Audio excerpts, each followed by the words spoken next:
So you asked how much?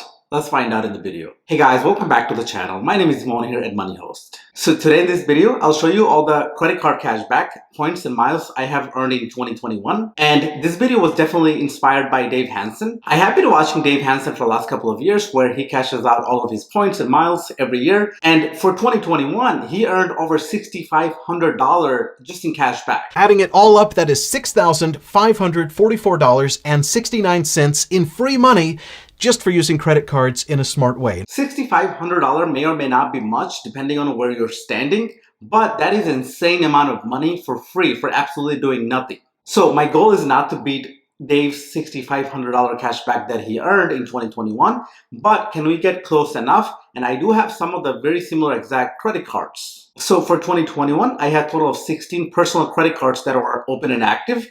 And two of them were brand new that I signed up for. I think one of them in January, another one in July or August maybe. I think it's obvious, but I guess I am supposed to mention that this is not a financial advice and I do not carry any credit card balance. I always pay my credit card balance in full and I only buy things that I can afford, things that I have money for. So don't spend money for sake of getting cash back and points. By the way, if you guys like this kind of credit card content, please feel free to let me know in the comment section below, as well as smash the like button for the YouTube algorithm. So let's continue with the video. So the first two cards I have is my Amex Gold Card and Business Plus card. I think this is basically no annual fee version. You get 2% or points for every dollar you spend. And obviously the gold card has 4% on dining as well as 4% at restaurants. So Amex does not break up the number of points you earn per card. Instead, they show it all together. So it seems like I have a total of 175,926 points for Amex MR points. And I know at least 100,000 of the points, I just got it last week for upgrading the gold card to a Amex Platinum card. So I did have the 75,000 points that I earned in 2021. So we're just going to consider that as 1 cent a penny. Which would be $759.26. I do not want to cash out these points. I do plan to use them for travel in a couple of months. But even at 1 cent a penny, that's $759.26. For the Amex Gold Card, I have also received $229 in Amex offers. That was money that I was going to spend anyway. Obviously, Amex Gold has $20 dining credit per month. I think I used it for 11 months, something like that. And I end up getting you getting at least $200 value out of it. I do order food every now and then, so it worked out perfectly. And this card actually had an annual fee of $250. So if we just calculate that $759.26, $229 for the offers and $200 for the dining credit, subtract the $250 annual fee, that is $938.26 that I got value out of the Amex Gold Card. So for the next two cards, I do have two Amex Convoy cards. The top one is a business card. The second one is a personal card. This is the old Amex SPG card, I believe. And I did not put any spending on them in 2021, except the personal card. They were offering $10 dining credits per month. I believe I used it for 11 months. So I got $110 dining credit on this card, as well as for this card, I didn't get any extra credit or anything. I think they did, but I didn't use it. But combining these two cards, I did pay a $220 annual fee for 2021. And I currently have 2 free nights that I can use anytime right now. I do plan to use them sometimes in March or April. I value them at least $200 per night. So that's $400. So that's $510 credit from these two cards. Subtracting the $220 annual fee, I walk away with $290 in value out of these two cards. So the next card is a Chase Hyatt credit card. I have the old grandfather card. I think the annual fee is $75. And for 2020 and 2021, I did not put any spending on this card. However, I did pay the annual fee for 2020 and 2021, and I received 2 annual free nights for that. And I recently stayed at a Hyatt hotel somewhere in New Jersey. If I paid cash for them, that would have been $361. but for those 2 years, I only paid $150 in annual fee. So $361 subtracting the $150 annual fee, that's $210 or $211 value I got out of this card. All right, so my next card is another Chase IHG credit card. This is another one of the Chase old grandfather card where the annual fee is much lower than what they're offering right now. This one has a $50 annual fee. This is another card that I did not use for 2020 or 2021. However, I paid the annual fee for both of these years, $100 in annual fee, and I received 2 annual free nights, which I used last October in October 2021. If I paid cash for those 2 nights, it would have been $324. Subtracting the $100 annual fee for I paid for 2 years, that's still $224 value I got out of this card. Some of these hotel credit cards are basically my keeper credit cards. I only use them every now and then to keep them active. But besides that, I just pay the annual fee for the annual free nights, which provides more value than the annual fee that I pay. So my next card is a free version of the Amex Hilton credit card. This is the one that does not come with any annual free nights or anything. I do have this card for a while. I don't know how I ended up with this card. But this card actually gave me $5 food credit every single month for 2021. So every time I ordered Grubhub or even Uber Eats, I just used the card, received a $5 food credit per month, and I did get $55 in food credit for this card in 2021. So my next credit card is a Chase Sapphire Preferred Card, and I signed up for this card brand new in 2021, and I received a $80,000 sign-up bonus as well as $50 grocery credit for this card. Plus, for spending $4,000 to get the sign-up bonus, I received another 4,000 points for that, I believe. But I have a total of 122,351 points right now for this from this card. In addition to receiving the 80,000 sign-up bonus points, I also use this card to book multiple flights using the Chase Travel portal. That's how I ended up with a bunch of other points. I think if you book a flight using the Chase Travel portal, they give you 5 points per dollar spent. So that's how I ended up with 122,000 points. So I do not plan to cash out these points, as I do plan to travel over the next couple of months.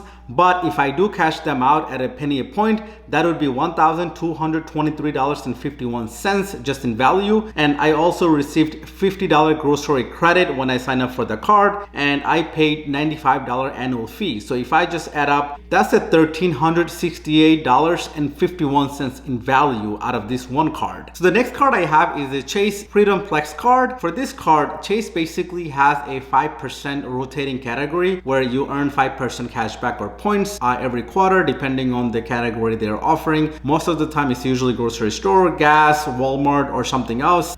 For 2021, I earned a total of 24,424 points from this card. If I just cash it out, it would be roughly about $244.24. But as I mentioned earlier, just like my Chase Sapphire Preferred points, I do not plan to cash them out yet, as I may be able to just transfer them to the Chase Sapphire Preferred card and use them to book a flight or a hotel. So I plan to do that over the next couple of months. All right, so the next card I have is my Chase Inc. Unlimited card. So I think this card only earns 1.5% cash back or points for every dollar you spend. I think early in 2021, I used it as my catch-all card for a couple of months, and it seems like I earned a total of 15,658 points, which would be roughly worth about $156.58. I can either cash it out for 1 penny a point or transfer it to my Chase Sapphire Preferred and use that as a travel. So I would do that at a later time, depending on if I can use it for travel. Now that we are done with all the Chase cards, I have a couple of Bank of America business cards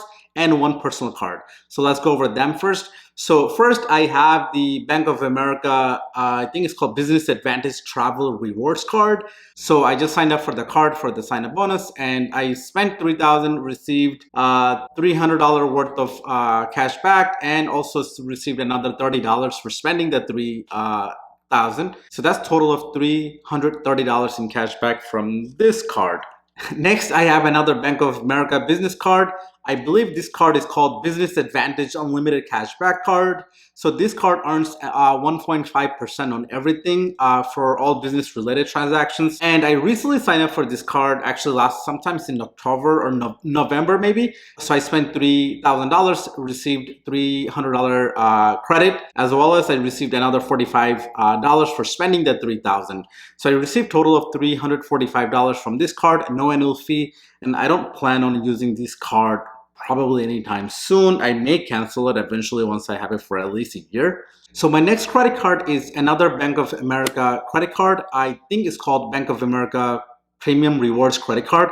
I do not have the physical card with me. I think I may have misplaced it or probably lost it in my car somewhere. I'm not sure where the card is. However, this was my heavy hitter actually for the most part. I think this card actually earns 1.5% cash back on everything else. And because I have a Bank of America premium preferred reward. So basically, if you have at least $100,000 tied up with Bank of America or their Merrill Lynch brokerage, they basically give you 75% multiplier on whatever cashback you earn. So this card has been my catch-all card for 2021 for the most part because I have about $100,000 tied up with Merrill Lynch brokerage. So basically, your 1.5% cash back becomes 2.62%.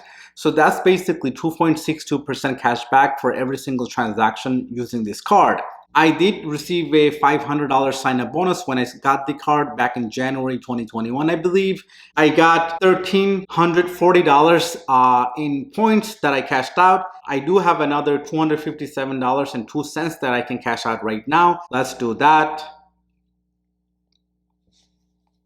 Also, the Bank of America Premium Rewards card comes with a $100 global entry credit. I did use the global entry credit card for my player 2. We received the $100 credit, as well as this card comes with another $100 incidental airline credit. So last October or September, I booked a flight using Frontier. I used this card to basically book the seats, I think, and they charged me over $100. So I received $100 incidental credit for that. However, this card do come with a $95 annual fee. So if I just add up all the cashback I earned, which is $1,340 and additional $257 now, and also I received $500 sign-up bonus. That adds up to $2,097 and $100 for the global entry, $100 for the incidental airline credit. That's $2,297, subtracting the $95 annual fee. So I received a total of $2,202 just from this one card.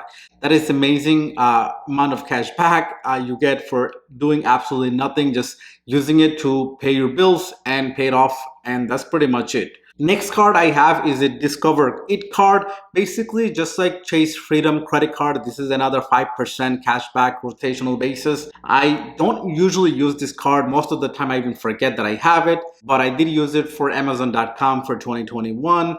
I received a total of $57.57. Let's cash out those points.